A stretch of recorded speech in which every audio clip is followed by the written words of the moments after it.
Welcome to King Says So, a channel that advocates for one Africa, one land, one Africa, one language, one Africa, one currency, one Africa, one army. I wish to witness Africans all around the world united as one in our lifetime. Enjoy. Mangwanane, my African people, I hope you guys nijabulile ni right. Mimi na King nina furaha kukutana na wewe. Guys, welcome to King Said So. It is nice to meet all of you guys, all my brothers in South Africa, always tuned in from every city in South Africa. You guys are always tuned in. I appreciate it so much. And how can I forget Lesotho? Lesotho is always here. Ke a leboga Basotho. I've got Zimbabwe. Zimbabwe is always there. My Zimbabwean people, one of my favorite countries that have not been there in terms of the people of Zimbabwe. I love them so much. Namibia, I've been there quite a few times. I love Namibia so much. And Zambia, thank you guys for always tuning in. Congo, the DRC, thank you so much guys for tuning in.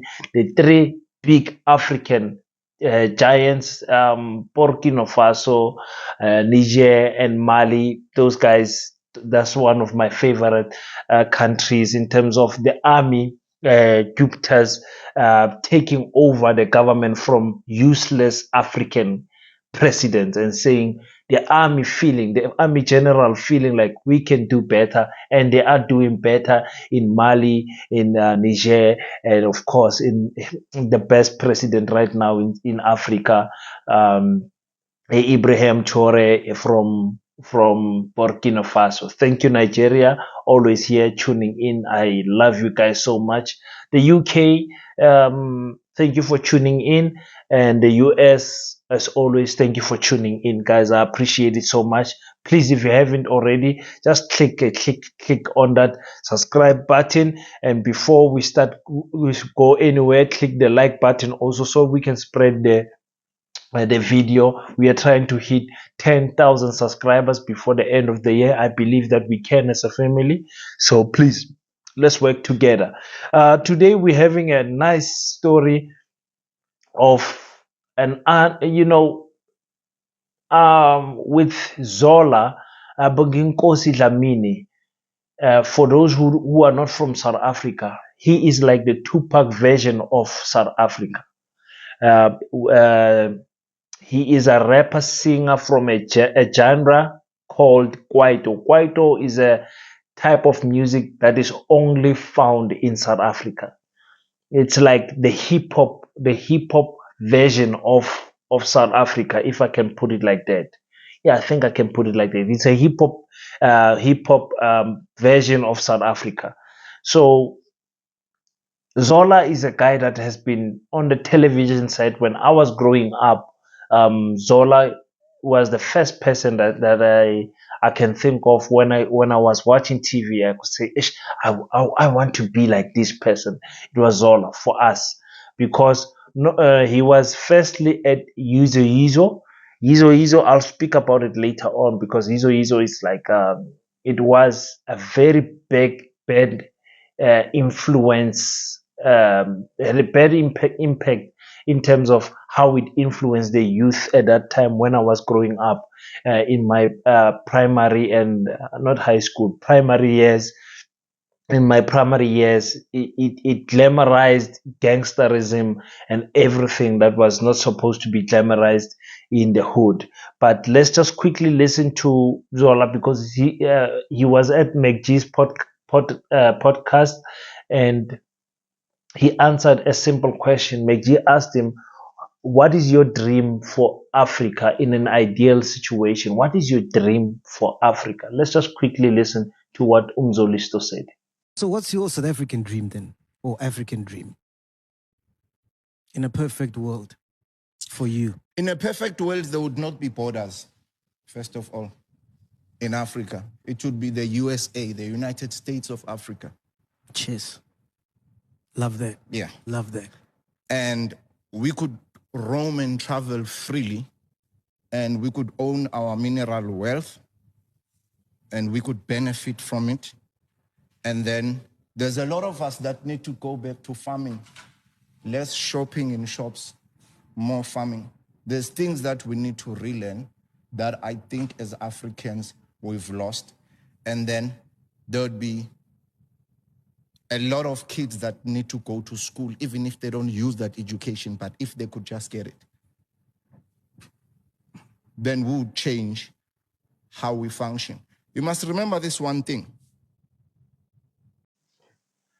Yes, so Mzolisto, just like myself, he has that dream that a borderless Africa. Yeah, you know, Africans are having a problem grasping this issue of a borderless Africa because Africans, especially those who are in more fortunate countries like South Africa, Uganda, which other country is more fortunate? Like uh, a country that keeps its basics well, meaning there is constant supply of water and constant supply of electricity, the basics needs of the citizens.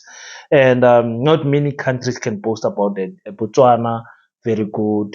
Namibia also. You know, there's many African countries that can supply electricity with no problem to everyone in their country, and not necessarily everyone, but everyone in their major cities, so to say. So Africa is one country that has 54 villages, whether you like it or not. That is how we Pan-Africanists view Africa. We view Africa as one country with 54 villages or cities or whatever you want to name it, districts, regions, 54 regions, not 54 countries. It's not countries. You understand? And one fact that I also picked up is that Azania, which is South Africa, is the only country in Africa that has the word Africa in it. Very interesting, eh? I didn't know that. When I was checking the names, I was thinking to myself, why is it that South Africa does not have a name? I went to then go and search and research because you must do research. Then I researched, then I bumped across the name Azania, and then I bumped across. Then I was like, oh my goodness, there's so much we don't know about our history. Our educational system teaches us absolutely nothing, ladies and gentlemen. And when it comes to what Zola said, there's things that we need to unlearn or relearn or unlearn. Either way you put it, it is the same thing. When it comes to parenting, I would put in parenting there with one of the things that we need to relearn. We have lost the style of parenting of Africans. Number one, corporal punishment at home and at schools. We took it away, we gave children rights, and we spoiled them rotten. And now we're having a problem with a generation that feels entitled to anything and that does not respect their elders. And I'm blaming our parents, because our parents, the generation of 1960, 50, they are the ones that gave birth to us, the 80s and the 90s. And they are the ones who dropped the baton for parenting. And we, the generation of the 80s, the special generation, the generation that can understand many generations, we need to be strict when it comes to parenting. For example, when I grew up, I knew I could play 2 streets away from home or 1 street away from in my block. I was literally in my block. You couldn't get me out of my block because my mother told me when she stands at the gate and she shouts my name, I need to be able to hear her. So these days, children go far. You know, there's no parenting. There's no parenting. You guys tell me, what do you think about the type of parenting style that we have right now, where our children are always on the phones. Our children are doing no physical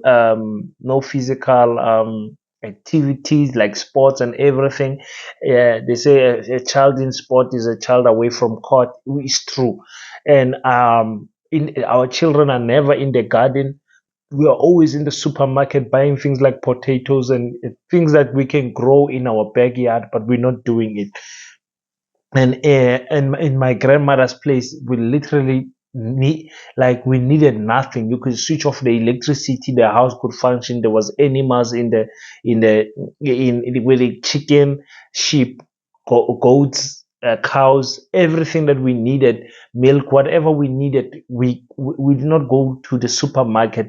We had a big field where we had corn, we had potatoes, sweet potato, pumpkin, you name it. My grandmother had it in her yard. So today, I don't know what is going on. Those are the type of things that we need um, to learn. And again, rethinking the educational system. The educational system is just a waste of time, ladies and gentlemen. It has not evolved for since it started in the 60s and all of that. Well, if you go to Egypt and read what is written on the walls, the educational system is like 2000 BC, 2000 years BC, and all of that. So it's quite old. The educational system of people sitting down and learning. But remember, in the olden days, it was especially in places like Egypt, it was only reserved for or the elite families. It was not everyone that was taught cosmocotic or whatever. It was only the elite people that were taught this type of skills and knowledge and all of that. So again, another thing is TV. I told you guys, I don't know how many times that I'm I'm in I think my third year of flashing out DSTV, mainstream media, and all of this. I'm trying to shut out social media also. So I'm constantly posting less and less and less every time. But I was also thinking it is a tool I can use to re-educate my people, so I don't need to be completely absent from it. And YouTube also. YouTube has become my Facebook, WhatsApp, and Twitter. I'm no longer on Twitter. I'm no longer posting on Instagram as much as I used to, and Facebook. I'm always on YouTube. I'm trying to re-educate my people, re-educate myself, rehabilitate myself also on YouTube with this thing that I call selective content. Selective content, it meaning you are watching what you want. When you're watching the news, they can report on 7 and 8 matters that you have no interest in, but because that knowledge or that information is given to you, it affects you spiritually. It affects you. Just imagine you are a person that loves soccer and you're watching the news for content, and the next thing they talking about three criminals that was beaten to death in a community somewhere, whatever. That thing, you guys don't know that words are spiritual and they've got impact on how they land into our spirit. But anyway, that's a topic for another day, because Zola 7, when he was giving his show back in the days, he was peaking at like 5 million views every week. 5 million views. People were watching Zola 7, and he was changing the community. But because he was doing something good, they had to take him out. His show died.